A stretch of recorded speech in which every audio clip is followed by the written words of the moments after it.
Hello friends, I hope आप बहुत अच्छे होंगे। तो फ्रेंड्स आइए स्टार्ट करते हैं। 10 का दम, उत्तराखंड आपके ज्ञान में है कितना दम। अगर आप इस चैनल पर नए हैं तो आप इस चैनल को सब्सक्राइब कर सकते हैं और जिसको ये वीडियो पसंद आएगी वो इसे लाइक कर सकता है। बाकी ये वीडियो काफ़ी उपयोगी सिद्ध होने वाली है आपके लिए, आपकी पुलिस, पटवारी, फॉरेस्ट गार्ड और आगामी सभी परीक्षाओं के लिए। तो फ्रेंड्स बेस्ट ऑफ लक और इस वीडियो को पूरी देखने का प्रयास करिएगा, स्किप मत करिएगा क्योंकि ये सिर्फ आपके लिए ही है। तो इसमें विशेष प्रश्नों का संकलन है राजनीति विज्ञान से संबंधित। आइए देखते हैं। राजनीति विज्ञान में साइकोलॉजी का संबंध है। तो फ्रेंड्स साइकोलॉजी का जो संबंध है वो है आपका पॉलिटिकल बिहेवियर से। किससे है फ्रेंड? पॉलिटिकल बिहेवियर से, मतलब मतदान व्यवहार से। मतदान व्यवहार से, मतदान व्यवहार, मतदान व्यवहार। तो फ्रेंड्स इसका अर्थ ये है कि जो एक मतदाता होता है कि वो किस आधार पर अपने मत का प्रयोग करता है, वो और उसे कौन कौन सी वो सिचुएशन है जो उसके मत को प्रभावित करती है। जैसे जाति के आधार पर वो अपने मत का प्रयोग करता है, धर्म के आधार पर अपने मत का प्रयोग करता है, शिक्षा के आधार पर अपने मत का प्रयोग करता है, समाज के आधार पर अपने मत का प्रयोग करता है। तो उन सब चीज़ों का जो मतदान के व्यवहार को प्रभावित करती हैं, वोटिंग बिहेवियर को प्रभावित करती है, उनका अध्ययन साइकोलॉजी के अंतर्गत किया जाता है। तो आप बताइए कि आप किस आधार पर मत का प्रयोग करते हैं? तो जो भी आप मत का प्रयोग करते हैं, जिस आधार पर करते हैं, जो सोच के करते हैं, जो आपकी थिंकिंग है, उसका अध्ययन साइकोलॉजी के अंतर्गत किया जाता है और इसका संबंध अमेरिका से है और ये प्रथा अमेरिका में काफ़ी प्रचलित है और आजकल तो हर जगह ही प्रचलित है क्योंकि आजकल हर जगह एनालिसिस किया जा रहा है राजनीति विज्ञान में बहुत। तो फ्रेंड्स साइकोलॉजी का संबंध किससे है? तो साइकोलॉजी का संबंध है मतदान व्यवहार से और ये सबसे ज़्यादा कहाँ लोकप्रिय है? तो ये है अमेरिका में सबसे ज़्यादा लोकप्रिय है। नेक्स्ट है भारत में पहली बार आदर्श आचार संहिता कब लागू हुई? तो आपको बताना है भारत में पहली बार आदर्श आचार संहिता कब लागू हुई। तो फ्रेंड्स वो लागू हुई है आपके 1991 में। तो कब हुई फ्रेंड? 1991 में। कब हुई फ्रेंड? 1991 में, 1991। तो इसे याद रखना, इसे भूलना नहीं है, मोस्ट इंपॉर्टेंट प्रश्न है ये। नेक्स्ट है भारत में चुनाव आयुक्त की नियुक्ति कौन करता है? तो फ्रेंड्स बताइए भारत में चुनाव आयुक्त की नियुक्ति कौन करता है? आपके पास है 5 सेकंड का समय। क्या आप इसका आंसर बता सकते हैं? तो फ्रेंड्स आई होप आपने सोच लिया होगा, तो आप करेक्ट हैं। इसका आंसर है राष्ट्रपति। क्या है फ्रेंड्स? इसका आंसर है राष्ट्रपति। नेक्स्ट है भारत में निर्वाचन पद्धति निम्न में से किस देश की निर्वाचन पद्धति के अनुसार है? तो भारत की जो निर्वाचन पद्धति है वो किस देश के निर्वाचन पद्धति के अनुसार है? तो फ्रेंड्स आपको ये क्वेश्चन पढ़ना है और समझना है और इसका आंसर हमें बताना है। आपके पास 5 सेकंड का समय है। भारत की जो निर्वाचन पद्धति है वो किस देश की निर्वाचन पद्धति के अनुसार है? तो फ्रेंड्स बताइए। तो वो है इंग्लैंड। क्या है फ्रेंड्स? इंग्लैंड। इसे भूलना नहीं है और इसे याद रखना है। नेक्स्ट चलते हैं। नेक्स्ट मोस्ट इंपॉर्टेंट प्रश्न है, मोस्ट इंपॉर्टेंट, इसे टिक कर लीजिए। भारत में पहली बार महिलाओं को मताधिकार कब प्राप्त हुआ? तो आपको बताना है भारत में महिलाओं को मताधिकार कब प्राप्त हुआ। तो 5 सेकंड का समय है, बताइए और सोचिए। तो फ्रेंड्स आई होप आपने सोच लिया होगा, इसका आंसर है 1926। क्या है फ्रेंड्स? इसका आंसर है 1926। नेक्स्ट है दिनेश गोस्वामी समिति का संबंध किस चीज़ से है? तो फ्रेंड्स मोस्ट इंपॉर्टेंट प्रश्न है, तो बताइए दिनेश गोस्वामी समिति का संबंध किस चीज़ से है? तो फ्रेंड्स दिनेश गोस्वामी समिति का जो संबंध है वो आपका है चुनाव सुधार से। किससे है फ्रेंड? चुनाव सुधार से। चुनाव सुधार किससे है फ्रेंड? चुनाव सुधार से। इसे याद रखना है, चुनाव सुधार से। और भी चुनाव सुधार से संबंधित कमेटी हम देखते हैं कौन कौन सी हैं। तो वो है आपकी ताराकुंडा समिति। क्या है फ्रेंड? ताराकुंडा समिति। नेक्स्ट क्या है फ्रेंड्स? दिनेश गोस्वामी समिति। आपको पता ही है दिनेश गोस्वामी समिति भी है। नेक्स्ट देखते हैं, नेक्स्ट कौन सी हो सकती है फ्रेंड? एक है वोहरा समिति। क्या है फ्रेंड्स? वोहरा समिति। एक और है फ्रेंड्स, कौन सी हो सकती है? वो है इंद्रजीत गुप्ता समिति।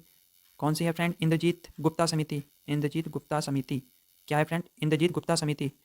दिनेश गोस्वामी समिति हो गई आपकी, ताराकुंडा समिति हो गई, दिनेश गोस्वामी समिति हो गई और इंद्रजीत गुप्ता समिति हो गई।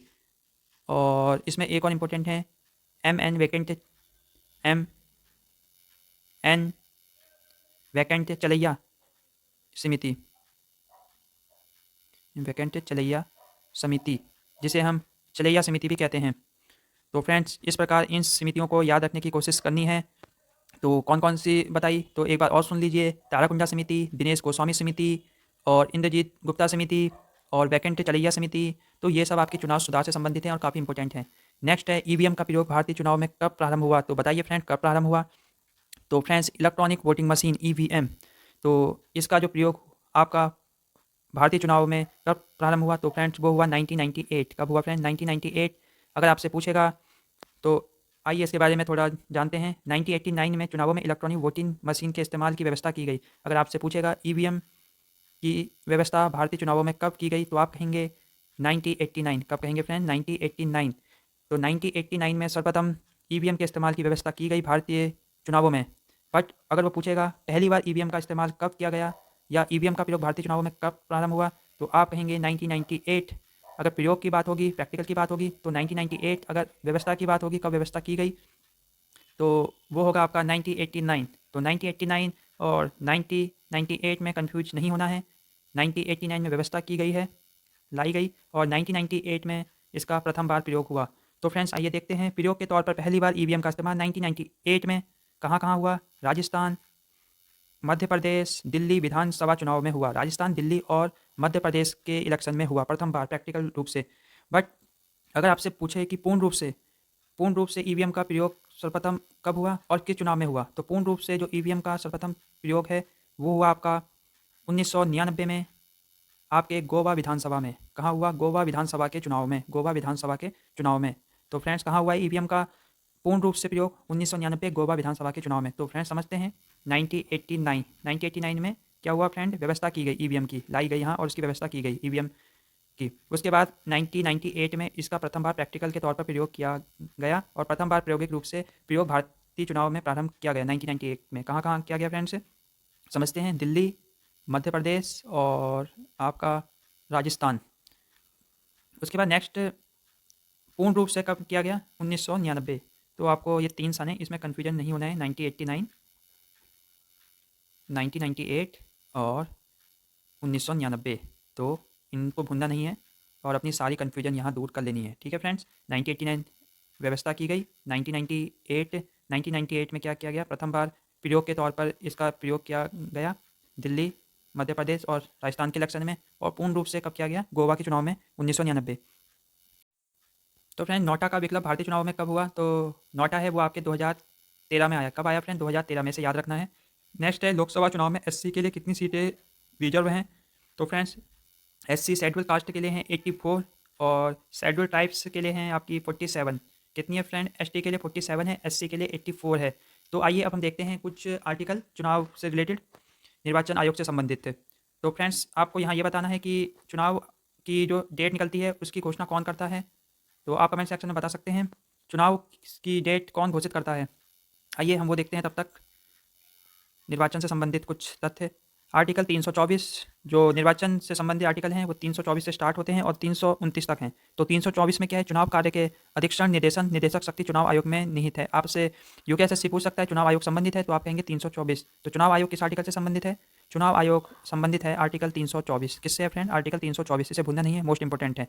नेक्स्ट भी मोस्ट इंपॉर्टेंट है 325, आर्टिकल 325। चुनाव प्रक्रिया में शामिल होने के लिए धर्म, नस्ल, जाति, लिंग के आधार पर अयोग्य नहीं होगा अथवा इन्हीं आधारों पर शामिल होने का दावा नहीं कर सकता। तो फ्रेंड्स इसमें यह है कि चुनाव प्रक्रिया में भाग लेने के लिए जो भी पार्टिसिपेट कर रहा है या वोटिंग कर रहा है या उसमें पार्टिसिपेट कर रहा है, चुनाव लड़ रहा है, तो उसमें धर्म, नस्ल, जाति, लिंग अथवा लिंग के आधार पर कोई भेदभाव नहीं होगा और वो इस आधार पर अयोग्य नहीं हो सकता। तो फ्रेंड्स नेक्स्ट है 326। Article 326 most important. लोकसभा तथा विधानसभा चुनाव में वयस्क मताधिकार के आधार पर वोट संपन्न होंगे। तो किस आर्टिकल के आधार पर वयस्क मताधिकार के आधार पर वोट संपन्न होते हैं? तो वो है आर्टिकल 326। ये मोस्ट इंपॉर्टेंट है आर्टिकल, इन्हें समझते हुए चलिए आप। नेक्स्ट है तो हाँ, और इसमें जो सबसे महत्वपूर्ण है वो है आपका आर्टिकल 329, चुनाव संबंधी मामलों में न्यायालय के हस्तक्षेप पर रोक। तो आर्टिकल 329 के अनुसार न्यायालय चुनाव से में किसी भी प्रकार का इंटरफेयर नहीं कर सकता। चुनाव संबंध के मामलों में न्यायालय के हस्तक्षेप पर रोक है। तो इंपॉर्टेंट क्या क्या है? इंपॉर्टेंट आर्टिकल 324 है, चुनाव कार्य के अध्यक्ष निदेशक। तो आपसे सिंपल पूछा जाएगा चुनाव आयोग संबंधित है तो आर्टिकल 324। उसके बाद आपसे पूछा जाएगा कि धर्म, जाति, लिंग अथवा आधार पर अयोग्य नहीं माना जा सकता मतदाता को, तो वह है आर्टिकल 325।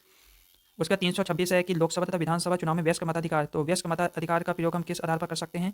वह है आर्टिकल 326। तो आर्टिकल 324, 325 और 326 को याद करते हुए चलना है आपको अपनी टिप्स में। ये मोस्ट इंपॉर्टेंट प्रश्न है। बाकी फ्रेंड्स अगर आपको ये वीडियो पसंद आए तो आप इसे लाइक कर सकते हैं। धन्यवाद, मिलते हैं नेक्स्ट वीडियो में।